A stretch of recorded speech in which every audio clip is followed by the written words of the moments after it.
Hello, everybody. This is Mickey Clayton, the coach, and I'm here with another edition of and another episode of the Claflin Athletic Show. Back for our second season, along with the head baseball coach, Scott Nestor, who's back for his second season as well at the helm of the Claflin baseball program. Welcome, Coach. Thank you very much for having me. Appreciate it. Coach, you and I came in on the same time. The Claflin Athletic Show started the same time you came along.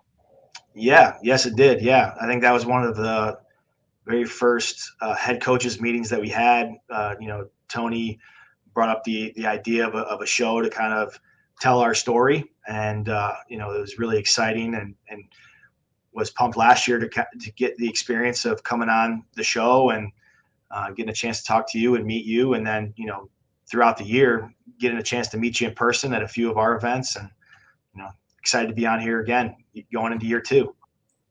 Coach, thank you. We're excited about you as well, Coach. We were just talking off air, and I said, Coach, that's exactly what I wanted to know. I want you to share with people the difference a year makes. A lot. So definitely going into year 2, feeling much more prepared from an administrative standpoint. There was a lot of opportunities for me to grow as an administrator and as a coach. That first year, learning how to operate as a head coach, in the office, with other head coaches, with the athletic department as a whole, with the university, and what those responsibilities are. And then even from a team standpoint, there was a little bit of some growing pains of learning how to be, how to approach the team as a head coach and as a leader from that standpoint, rather than the assistant coach. It's your vision, it's your message that's trying to get relayed across that you have to give. As an assistant coach, you're sort of sharing the gospel, right? And as a head coach, it's your message you're trying to get across and relay. And sometimes that can be difficult because, as an assistant coach, there's a little bit more of a buffer there. Players are a little bit more maybe comfortable approaching assistant coaches with things. And, I don't want to say as a head coach, you're the bad guy, but you have a little bit more of a role in terms of the structure and the discipline and the standard that you're trying to set with your team. And so, there's definitely some let's just say growing pains, right? As a learning how to be a head coach, learning how to be a leader from that standpoint. And Coach, you said a lot in those words, and a lot of it, when you kind of try to carefully choose your words in terms of being a bad guy, but the buck starts and stops with the head coach. And right. When you're the assistant coach, you everybody's good friend. Right. You're the person that kind of buffers everybody. And when coaches, you got good coach, bad coach. But at the end of the day, when you're the head coach, it all starts and stops with you. Yeah, you as the head coach, you sort of set the tone. You with your attitude, with your work ethic, and how you kind of get after it, approach the practices, the game, the weight room, all those areas that we sort of oversee, like you set the tone in those areas. And so you can't really have a bad day or an off day, or you got to be really good at, faking it. Right. Well, Coach, as you go into this season, what were some of the things you think that helped prepare you for this season, just in terms of acquiring the type of student athlete that you want for your baseball program? Because one of the things at Claflin, you can't just recruit athletes. They have to be students at Claflin. Mm-hmm. And there's some places that, you could get some kids who could play, but they're not going to be able to handle it academically. And Claflin doesn't play that. You're going to have to be a student athlete with student in capital letters. You're going to have to be academically sound to be there. And so that in itself presents a different set of challenges in your recruiting. I say all the time, people always tell me about kids at Claflin and they have somebody for Claflin. And a lot of times I said, I know that kid's background. He don't want to go to class. So if you don't want to go to class, he's not going to make it to Claflin. He'll be home before the next weekend comes around. Right. Yeah, really, you could look at it as a challenge, but I really see it as a great opportunity to get, um, probably a little bit more mature of a player. Mm. Um, and I think my experiences at other universities, um, have helped me as well when, with recruiting where the standard was very high at those institutions as well. And so coming in, knowing what sort of, academic student we wanted to recruit, what sort of player we needed to recruit in order to compete at a high level.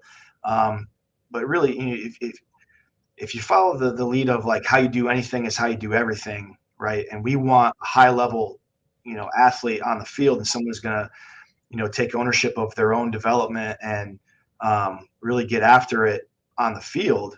It's probably going to be someone that gets after it in every aspect of their life, with their friends and family and how they treat others, and also how they prepare, in the classroom as well. And so we definitely were comfortable with and made it a point that when we were going to go recruit players, that there was a standard that we needed to have, and an expectation of what it needed to look like academically. And then what we started to see a trend in was that when we were recruiting those higher academic students, you saw better teammates. You saw kids that could communicate well with the coaching staff. You saw kids that, were very coachable. And so it all sort of fell into place, right? And so that was, we didn't really see it as a challenge in the recruiting process, but more so an opportunity to really get the kind of player that we needed in the program. Okay. Okay. Coach, I like that. We say how you do anything is how you do everything. I like that. I like that.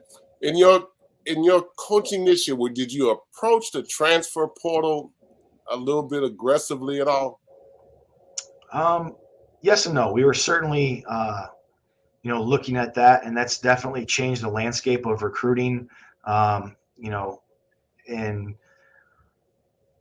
how you get players, and so we were certainly active in the portal and recruiting, and we had some success. I mean, we brought in 17 players in this 23 recruiting class, and we're still looking to bring in a few guys here at the break that will be transfers as well. So from that standpoint, we are having success, but we're going to have a pretty young team. And I like that. And they come in with a fresh attitude and an eagerness to learn and to grow and to really see the program be successful. Okay, well, tell me, did you get any pitching? We did. So we went out. We knew that was going to be, something that was going to be a focal point of our recruiting class. But I think one thing that we made it a point outside of recruiting certain positions for us was the type of player that we were going to get. And it wasn't just that we needed to bring in a high level caliber player, but we needed to bring in high level caliber people that were going to help nurture the culture of our program, and that we're going to be have positive attitudes and hard work ethic and really get after it with us. And but we did go out and we got some pitching that we're really excited about and that we think can really be a cornerstone moving forward. Okay, your pitching kind of let you down a little bit last year. That's why I asked that, because and then it's like you have to have a number of arms to get through. Baseball is critical. If you don't have pitching, a good pitching staff, then you pretty much dead in the water unless you're pounding the ball. Yeah, I think that it's hard to point the finger at one thing last year. I mean, it was really our offense struggled to score runs and be productive in that sense. And defensively, although I think we probably had one of the stronger defenses in the Peach Belt, we definitely had inopportune errors and mistakes that would happen. And then, then that compounded with, the extra bases, free bases of walking and hitting guys. And that made it more difficult, put more pressure, and we didn't necessarily handle that the best or as well as we could have. And so it's hard to really point at one thing. It was really just kind of a full system. We didn't make the most of our opportunities, and so. But we did know that if we were going to get better, we were going to have to improve in all aspects, and especially pitching, to compete against the offenses that are in this conference. Okay, you said that you're going to be young this year. What about being youthful excites you? Well, there's certainly, like I said, a different level of energy and excitement. Kids come in as freshmen with an eagerness to prove themselves. So you get that balance and that, wanting to really impress and showcase what they can do. And so you get guys working hard in the weight room. You get guys working hard at the field and showing up for early work and staying late and getting extra swings. And, that stuff really excites you as a coaching staff because, not that guys didn't get extra work in last year, but, you would see smaller groups. And now this year, seeing, with all the new faces that we have, and again, a lot of young faces, that eagerness to want to get better, to be prepared, to be ready for, our season. And so where you would see, one or two or three guys stay after, now it's larger groups of guys, 5, 6, 7 guys staying after and getting extra swings, or showing up early and getting extra swings and doing the little things. And I think that will definitely pay off this year. Okay, Coach, who are you counting on or looking at that has improved for you from last year that you're excited about? There's so many. It's really exciting, but I definitely think one in particular would be from the pitching side would be, Kyle Hawkins has really done a tremendous job in the offseason of putting in work. Now, he was our Friday night guy last year, and he was kind of everything that the program stood for from a work ethic standpoint, but and just the way he carried himself and the way he kind of got after it on the field and the type of teammate he was. But he really put in some extra work this offseason, and even right now, I know he's at a training facility, spending, a lot of time there, developing himself. And he saw a significant jump in his velocity and in his pitch development this fall, where, last year he was sitting, low 80s, 80, 81. And this year he topped out at 86 on the mound. And he still has that same effectiveness of being able to pound the zone. And so I definitely, see him being able to take a jump this year and being able to help us on the mound. And then we have a bunch of young guys, like I said, that you talked about bringing in young talent, bringing in pitching. Jalen Dockett from the Baltimore, Maryland area is a right-handed submarine pitcher who will be a high usage guy out of the bullpen and get some opportunities to start. He had a really productive fall when he got on the mound. And then a kid out of the Atlanta area, Jordan Jackson, right-handed pitcher, great frame, young, very live arm, heavy sinker slider guy. We're really excited about him. And then even a local guy from Orangeburg Wilkinson High School, Anthony Mack, is a two-way guy for us right now. But on the mound, I mean, zero fear of just going after hitters and attacking the zone, and has some really good, off-speed pitches that can be really effective. And so one thing I'm really excited about as a whole from our pitching staff is how we attack hitters this year, and how we just continue to get ahead in the counts and try to stay ahead and force contact, weak contact with changing speeds, and using our full arsenal. I think that's something that's going to really play into us being stronger on the mound this year is our ability to attack hitters and throw strikes consistently. Coach, didn't I hear you refer to one of your players as being the Friday night guy last year? Yeah, that's Kyle Hawkins. He was our number one last year. he threw the Friday night game, or the first game of our conference series, and then he even made a couple appearances out of the bullpen and some midweeks to close out. I think he closed out one of our wins last year, or the one win against Payne College at home through the ninth inning, and that was awesome to see him go out there and earn that. Okay. I see that you also got a couple of pictures from major cities, one from the Baltimore area and one from Atlanta. How were you able to pull that off, Coach? Well, one was, Atlanta's a huge hub of the Southeast in terms of recruiting and for baseball, and really just baseball nationally as well, with East Cobb, Georgia, or East Cobb Sports Complex being there, and Lake Point Sports, both associated with the two largest travel ball organizations in baseball, with Perfect Game and Prep Baseball Report. And so you get a lot of talent coming down to that area, and it's stone's throw away for us. So being down in that area recruiting talent and was very nice to have close proximity to an area that's so saturated or overwhelmed with talent. And then being able to utilize some of my ties in the New England area, the Mid-Atlantic area, and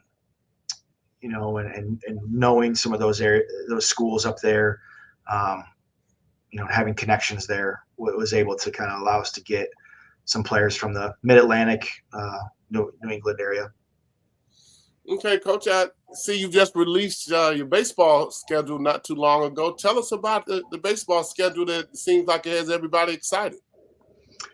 Yeah, I think one of the things that really kind of pumps us up about our schedule this year was, one, I was able to do it. The schedule we played last year was kind of already in place, but we're playing a full 50-game schedule for Division II baseball, and this year we're going to be able to get 18 games under our belt before we open up conference play. And last year we played our first conference series, games 4, 5, and 6 of the season.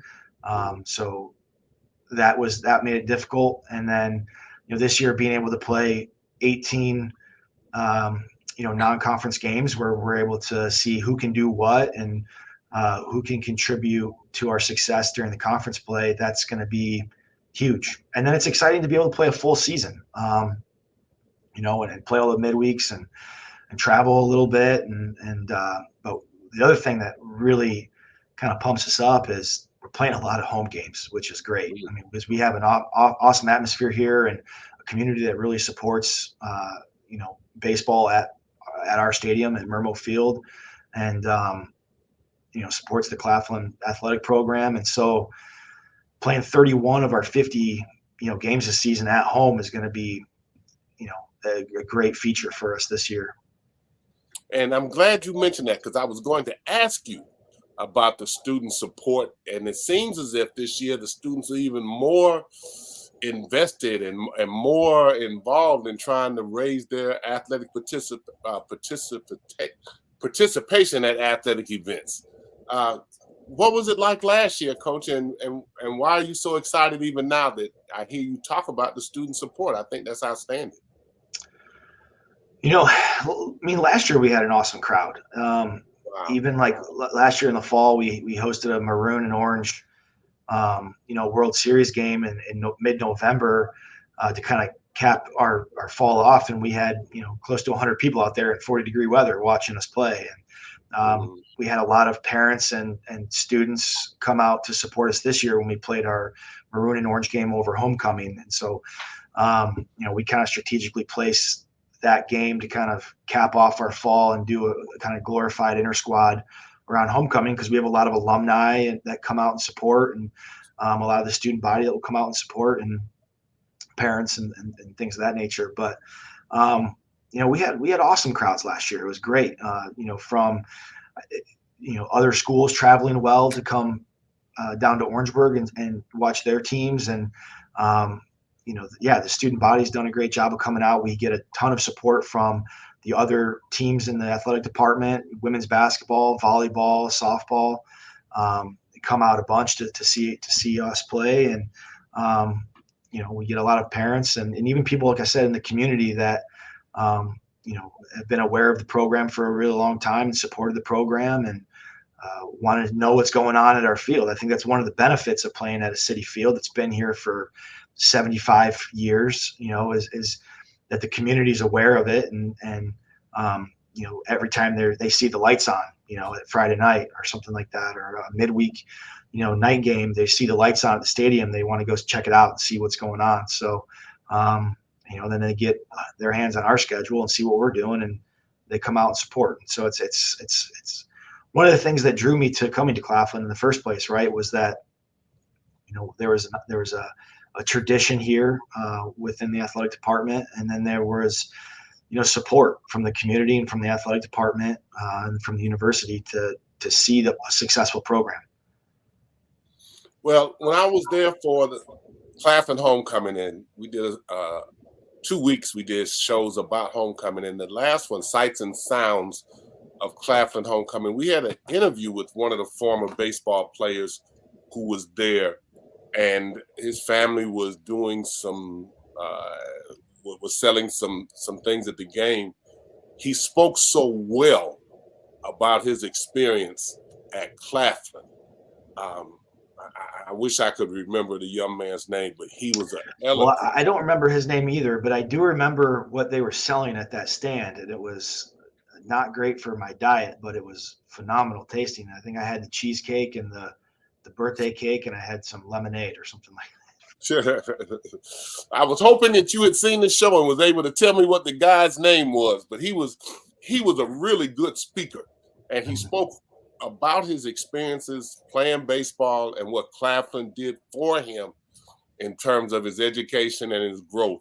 And it was just a testimony to Claflin University and to the baseball program. So a tip of the hat to everybody involved. And we got a Claflin alumnus on the baseball team. What's going on, y'all? Tell us about your experience at Claflin and what it means for you to come back for homecoming. Man, Claflin University is one of the places I transferred into coming in. I was one of those guys that didn't really know where my path was going to take me. I came in, everybody brought me in as a family. Claflin is a wonderful place to come to if you're young and have no idea where you want to go, and you're scared about being away from your family, being away from your mom. This is a place where they bring you in, they treat you as family. The classrooms are concise, they small, they hold on to you, they make sure you're good, they make sure you do what you need to supposed to do. All the teachers care about you. So if your mama used to be in on you, if you see your mama being on you, you're gonna come here and your teacher's gonna be on you like your mama. That's what they want, that's how they try to keep you. And it got me to the point where I am today, and I'm so thankful for Claflin University. If I could go back and do it all over again, I'd pick Claflin 10 times over. But what it's done for me is it's taught me that there will be struggles and there will be bumps in life, but Claflin has taught me there's nothing you can't overcome. If you come in every day and you work hard and you do what you're supposed to do and you listen to the people that are trying to guide you, then it all works out. It may seem hard in the beginning, but as you go on, it gets a little bit easier and a little bit easier. Listen to what they say. They want nothing but the best for you, and I promise you it's all going to work out in the end. We're excited for them to get after it and come back bigger, faster, stronger, and ready to go for the season. But your hands are off for 6 weeks, 7 weeks, and so it's give them what they need, and fingers crossed they put the work in to be ready to go, because when we get back, there's not a whole lot of time. You're kind of hitting the ground running, in preparation for the season. Well, Coach, we wish you good luck and appreciate you taking the time to talk to us before you get to that break, and we'll get you again once the season gets started. But we wish you good luck, and that you continue to build on the enthusiasm and support and all the positiveness that the new guys are bringing to Claflin baseball. Absolutely. Well, thanks for having me. It's great again to catch up and talk, and again, get to tell you about our program with all the good things we're trying to do here. Oh man, it's our pleasure to have you and to be able to talk about it. And at some point, I'm gonna see a baseball game somewhere. Oh yeah, hey yeah, let's do it. We'll get you front row seats. All right, I appreciate that. Ladies and gentlemen, you hear it from the head baseball coach himself, Scott Nestor. Make sure you stay tuned to the Claflin Athletic Show. Follow this team, particularly when they come to your area and when they're in Claflin as well. But when they come to your town, you need to go support them. Show up, show up. That's what you do. We appreciate you. Like us on Facebook. I liked it on Facebook. Follow us on Twitter. INSiiGHTS. Yeah. 2 I's in the middle. INSiiGHTS. All right, y'all. Stay up to date with the latest from INSiiGHTS. Visit our website at insights.com. 2 I's in the middle. INSiiGHTS. INSiiGHTS is the copyright of Mac4 Enterprises, a Florida corporation. This broadcast is produced under the exclusive ownership of Mac4 Enterprises and is the intellectual property and trademark of Mac4 Enterprises. Comments of the host and other individual speakers on INSiiGHTS represent the independent thoughts and representation.